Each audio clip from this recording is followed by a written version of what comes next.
Welcome to The Screen Queen, the show where I'll be talking about your favorite show or your favorite movie. You'll just have to find out what you're about to know. This is your Screen Queen, your host, Samantha Parrish. Hello there, and welcome back to the show. This is your free subscription to fiction, your Screen Queen, Samantha Parrish. So, I guess it can be said that the 90s was the prime era for experimentation to see what could be created and what new topics to dive into, and to talk about things that haven't been talked about yet. But this is one movie that people can't stop talking about to go, did I really just see John Leguizamo, Patrick Swayze, and Wesley Snipes as drag queens? Yes! And they did a pretty good job at it. To Wong Fu, Thanks for Everything, Julie Newmar is one of those films that you just can't hate, but you still can't believe that it was made. I've never met someone that didn't dislike this movie, and for its time period, that was a risky move, having to use 3 straight men to be 3 drag queens and not have severe backlash. There's a lot to dive in about the history of drag and what happened during the movie. This is one of those films that just lives into the giant cesspool of the 90s, and if you come across it, you're like, oh, good to see you. You can't not hate this movie, even if it's not really the best drag queen movie ever made, but it still was one of the earliest drag queen movies that did pave the way for future drag queen movies. It's one of my favorite films that I love to watch on my birthday. This is To Wong Fu, Thanks for Everything, Julie Newmar. So, before we talk about the movie, I want to just take a little bit of time to talk about the history of drag. This was my very first drag queen movie, and I love it to death, but I had to look at the placement that drag has had to work 20 years to really get a movie on the screen. And I really mean to have all of the elements of drag where it's not like a one-off character that's just a drag queen and they exist and then they're gone, but you have the whole world represented in drag. So let's get in our DeLorean and travel back to the year 1972. Where a little film called Pink Flamingos came out with John Waters and the star, Divine. Divine is a name that you either know it and you cherish it, or you don't know it, but you know that you know it somewhere. And you probably have seen Divine and didn't even know it. Divine is the inspiration behind Ursula from The Little Mermaid. Yeah, one of our most famous Disney villains comes from a drag queen. Divine changed the game of drag. Divine took it to an art form, to wear things that a 300-pound person would not wear. There's a documentary, there's a documentary called I Am Divine, where John Waters filmed Divine walking down the street with a short silk dress on, a mink stole on her shoulders, her hair is shaved all the way to the top shaft of her head, and with a huge bouffant, a whole bunch of makeup on her face, stretching all the way past the scalp. And people are like, what? They're like flabbergasted and shocked, like, what did I just see? And that progressed the movement of drag. If it wasn't for Divine walking down the street back in the 1960s, to bring this into the world that, hey, you can wear whatever you want. This is what I'm going to wear. And created the character Divine into the movies. So there was Pink Flamingos, there was Female Trouble, and continued the character that was crafted from drag and putting it into movies. It's very amazing to see. Divine was such an amazing person, influential, that is still echoed to the drag queens of today. And it's a shame that Divine never got to see To Wong Fu, Thanks for Everything, Julie Newmar. Divine died in 1988. But Divine's mark was made and really pushed a lot of drag queens to come forward, and they started experimenting with drag to keep things out of the dark, essentially. Like, this is who I am, and they're not going to hide anymore. And then we get something like To Wong Fu, Thanks for Everything, Julie Newmar to come up.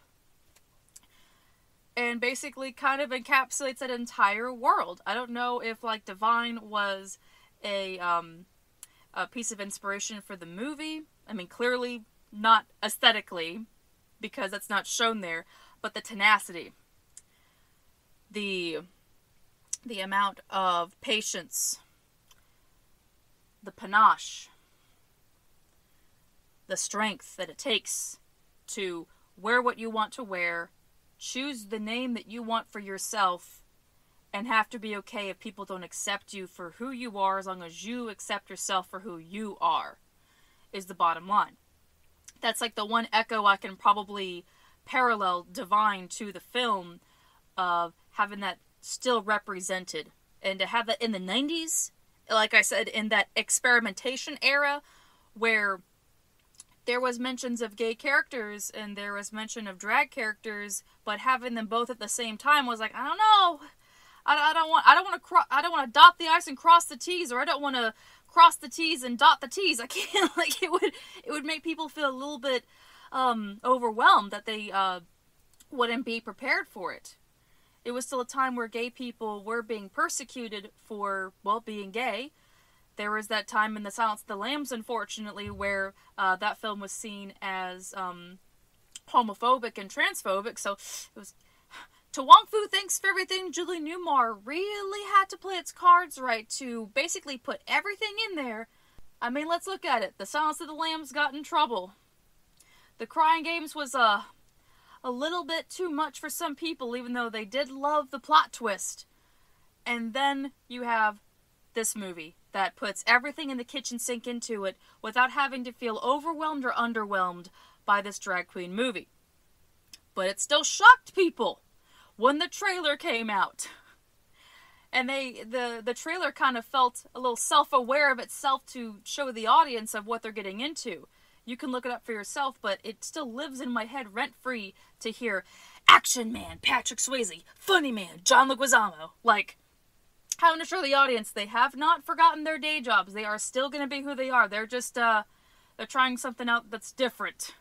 And shit, that's a bold move for an actor to do something out of their realm. You would not see John Leguizamo, Patrick Swayze, Wesley Snipes playing a... No, absolutely not. And that's what makes it amazing. These dudes go all out. And a lot of it is from their own background that they used to help their performances.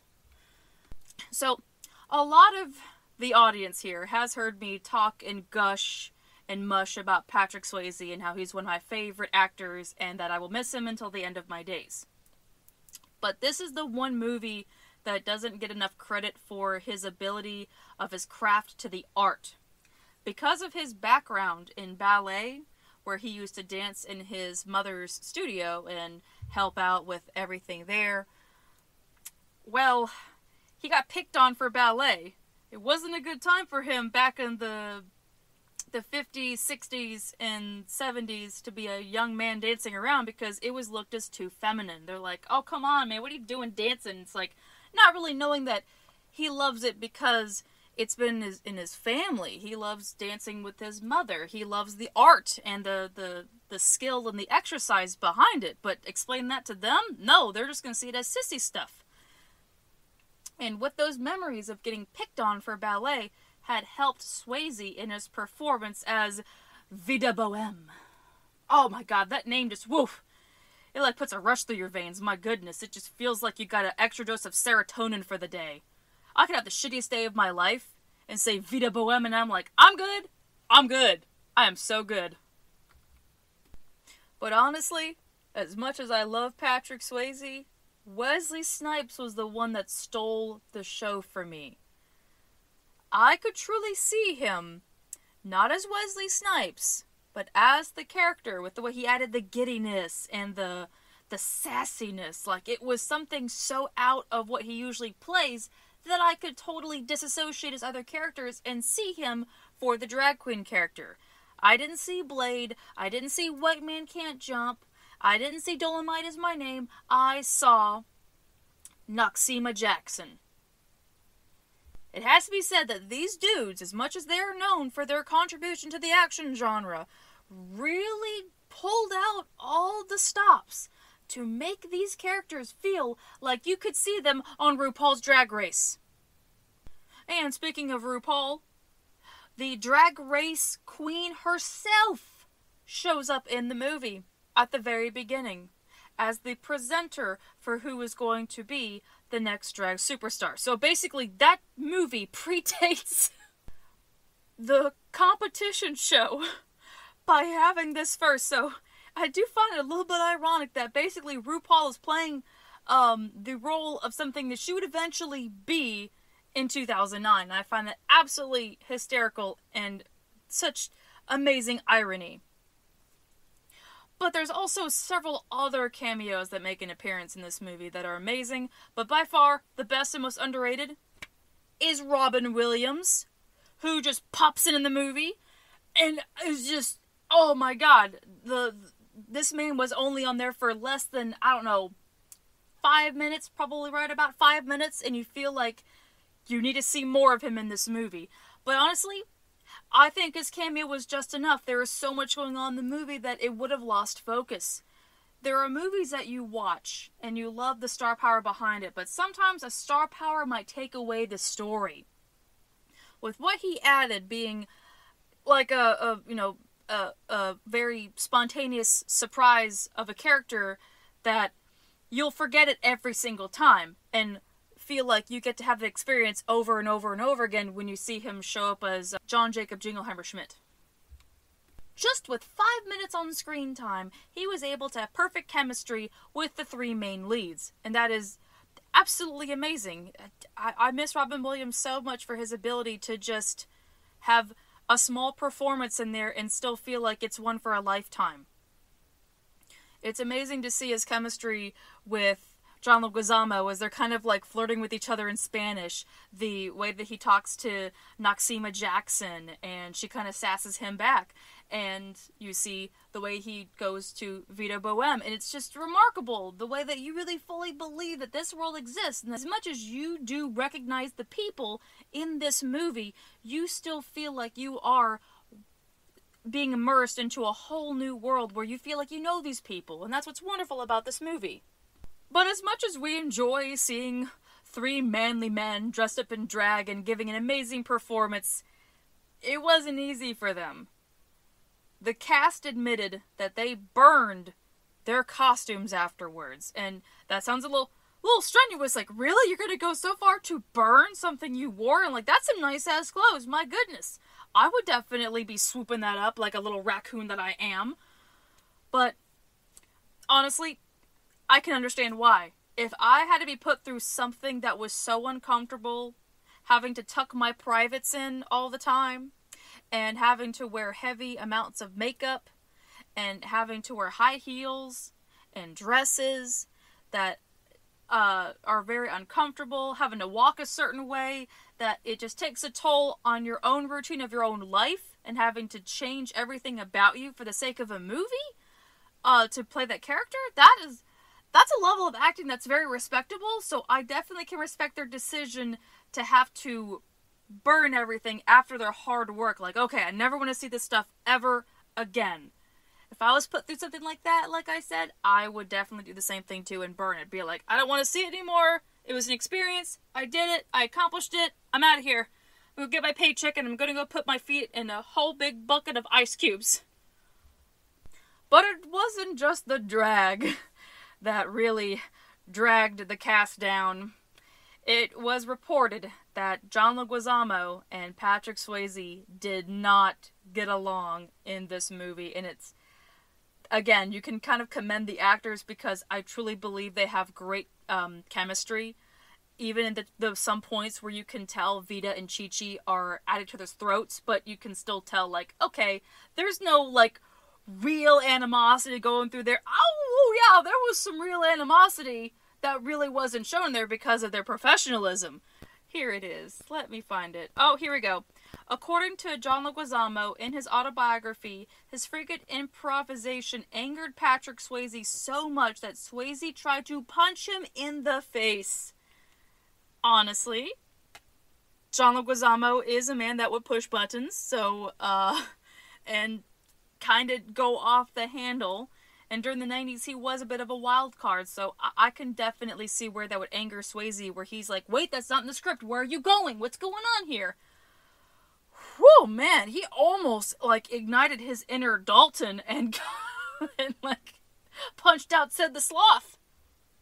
It really makes me wonder now, thinking about that, at the one scene in the movie where Chi-Chi is about to leave because of her, well, her immaturity, and Vita is trying to keep the peace and trying to tell Chi-Chi what she wants to hear while trying to make her come back into the car and calling her a drag princess, and Chi-Chi just says, I can live with that, and, you know, prances back to the car. Vita is exhausted, and Noxeema Jackson just puts her hand on the shoulder and goes, you okay? I wonder if that was Wesley Snipes like, hey buddy, are you alright? Like, as much as this movie is amazing for the fashion of drag, the themes of the movie, the comedy of the movie is up top notch. I absolutely love it. If it wasn't funny, I don't know how well it could have gone to kind of get us introduced to drag, to see their personality over all of the fashion that they wear, which is amazing. It's like the old saying, like, you have to know the person on the inside, don't judge the outside. And that's a wonderful thing, that we got to have the proper introduction and induction of drag queens into the 90s. It wasn't given any flack. People weren't mad as hell like they were back when the Silence of the Lambs came out. Like, it didn't try to dive into commentary. It just wanted to show you, hey, this is who we are. Please accept us. Like, know that we have hearts and souls and minds, and we don't want to be disrespected anymore. It really is like a silent whistleblower for the lives of drag queens, and to have that be introduced by this movie is amazing and helped out the drag community. I can't say for sure if it really did help out the drag community, but looking at the evidence here, like, shit, there was no backlash that happened back in 1995. The actors weren't blackballed or blacklisted because of the role they took. They added a lot of gravitas to these characters, and it was amazing. This really did echo the life of drag that really wasn't presented or respected until this movie came out. It paved the way for future movies, like I said. It was a gamble, and even though, yeah, it wasn't breaking the bank anytime soon, it didn't win any Oscars, but it still did something for someone out there. It still created a lot of careers. A lot of drag queens got to star in the movie. That's pretty nice for a movie back in 1995, for that era where drag really wasn't mainstream as it is today, that, hell, wow, they got to be in a movie, to be themselves. I can't imagine the amount of happiness that drag queens of that 90s era got to feel, to be represented and respected. However, there is a part of this movie that does live on. As I mentioned earlier, the three leads, they burned all of their costumes, their wigs, the makeup, everything. They were like, I don't want to see it again. I'm glad I did it. I now know what it takes to be a woman, but I'm tired and I want to put pants back on. Everything was burned. Except for the wig that Patrick Swayze wore as Vita Boheme. Patrick Swayze's widow, Lisa Niemi, put the wig from this movie up for auction at Julien's on April 28th, 2017. That's something I literally just learned, and it makes me very happy knowing there was a piece of the movie that survived this entire time. Like, I don't have to have the DVD to just give me comfort that it existed, that there's a part of the movie that literally is out there somewhere and it's being cherished by someone. That's amazing. As much as we hear about, like, some things that are auctioned, like the cape from Dracula got auctioned off for $1.2 million. Bruce Willis's nasty-ass wife-beater shirt from Die Hard is in the Smithsonian. Yep, it is. Look it up. But a drag queen piece prop was auctioned and bought? I love that. I love that so much. Think about that. A piece from a movie, specifically from the the LGBTQ drag queen culture went for auction and was bought. Isn't that amazing? Something from queer history was bought. Something that was like, oh, it's just a thing. I don't know if anyone's going to see it or like it or want it. And someone did. Someone wanted a piece of this movie. That's amazing. So, before I close out this episode from the birthday series, I want to share a couple of my favorite scenes for something I want to do at the end of every episode for this birthday series, because, well, it's my birthday series, so I kind of get to do what I want, and the one thing I want to present is some of the scenes that still live with me. One of the scenes that I still think about to this day, and it's amazing for something like this in 1995. So near the end of the movie, when Vita and the drag queens are departing to go to California, and Stockard Channing's character says that she wants to stay here as much as Vita had offered for her to come with them. And she said, nope, I got these girls that need growing up. Someone needs them. Gotta help them in the world to be really good women. And when Vita is leaving, Stockard Channing's character just says, Vita, I don't think of you as a man, and I don't think of you as a woman. I think of you as an angel. And that's just so refreshing. I just love Vita putting her hands on her hips and just goes, oh, that's healthy. Like, it's like such a nice way. It's true. That is a healthy way to look at it. Something that takes gender completely out of the equation, but you appreciate this person so much more to give them such a kind term. And I love that.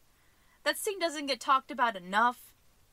And I love that something like this exists in 1995 to echo into the future that will give comfort to other people of like, hey, you matter to me. You mean a lot to me.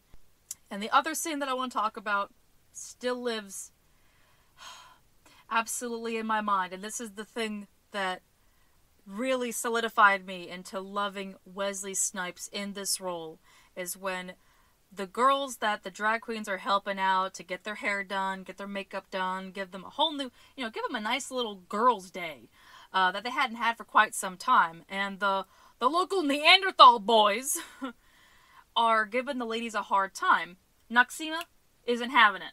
So she waltzes on over there and has no penitence about what she's about to do, where she knows what she's looking at. You don't really know that Noxima has had a bad life, but you know she had to do whatever it took to stick up for herself, and has a very strong sense of justice, and it's a wonderful scene that represents more about her character, where she puts her hand out and says, do you like my nails? And then grabs the head Neanderthal boy's junk, his privates, and drags him over, a drag queen dragging someone over to formally apologize and give him a lesson in manners. And it's just a wonderful thing. I love a good scene where one character is dishing out manners to another one, but this is just such a special kind of scene that you don't normally see, and it exists in this movie. It makes it wonderful. It really does encapsulate more of the personalities behind drag queens for them to be seen as people that, like, hey, they won't tolerate shit just like anyone else won't tolerate shit. Come on. Well, what can I say but thank you to this movie. It's such an amazing movie to have. It's still something I love to put on every year for my birthday. There's so many good lessons and themes and morals into a movie that is very entertaining, that to the core of it, it's a really good comedy movie, drama movie, but the lessons still echo today. And even though back then, over the years, after it came out in the 1990s, it still was having a tough time where it was going to land in terms of communities, and knew it was going to one day. The best thing that happened for this movie was time, that one day was going to be appreciated. It's like the best gift a director or actor can get is knowing that it'll happen one day. And it did. I remember looking at the Metascore about, 10 years ago, I want to say. And it was at a 5 point something star range. It just didn't really get places. It's like, we like it enough, but don't know how to feel about it, because drag culture still had a lot to work on in the future years. We had RuPaul's Drag Race come onto the scene, and that really opened the doors even more to talk about drag queens and show what they're made of and what they can do, and the tenacity and the creativity that they have. And then as I saw on IMDb that it went up to 6.6, almost 7 stars. That is impressive. That is wonderful to see that it really went up in score after all these years and has finally been given the accolades that it properly deserves. If there's a movie that just gives an absolutely amazing and fabulous time, this is just one movie that you're going to have to drag yourself to watch. Thank you so much for being a part of the first episode of the birthday series on The Screen Queen. This is amazing to finally talk about one of my favorite movies. I mean, I've done that a lot in the show, but now to have a whole month dedicated where I just get to have all of a majority of my favorite movies is amazing. And to start off with To Wong Foo is kind of a perfect parallel, because that's literally the movie that I start with on my birthday. So I love how that turned out in a wonderful coincidence. So thank you so much for being here for the episode. I hope that everyone really enjoyed it. If there's any drag queens out there, I love you. You keep doing what you do, boo. I absolutely love it. So now is the time to find out what the next episode is going to be on The Screen Queen.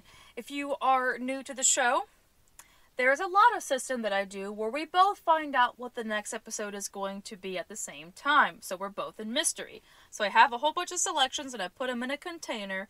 And because it's the birthday series, I have only my favorite movies and TV shows in the container. And then we're both going to just see what it is that I have put in there. So let's get into it. Here we go. I'm going to mix it up really good. Here we go. Come on, get back in there. Okay, alrighty. Picking one out. I just need one. Come on, stop. There we go. Well, look at that. Oh my goodness. Oh, the day has come. The day has finally come. So, for the next episode on The Screen Queen, it's going to be a first time appearance. Is gonna be an anime series called Yu Yu Hakusho. Oh my goodness. That's gonna be one hell of an episode. It's probably gonna be really fucking long because there's a lot about that show that I have to talk about, and I have some great stories about it too. Woo, looking forward to that. That's gonna be great. Woo, oh my god, I can't wait. Oh, that's an amazing addition. Okay, well, thank you so much for being here on the show. Thank you to those out there that take the time out of their day to listen to these episodes. I appreciate you so much. And I want to say a personal thank you to all of my friends and family out there that listen to the show. Thank you so much for supporting me and the show. It's amazing to have the support that I didn't think I would have. And I do. And I appreciate you guys for that. So, here we go. You all take care, stay amazing, stay fabulous as always, and I will be back with another episode next Sunday. This is your Screen Queen, signing off. Bye-bye!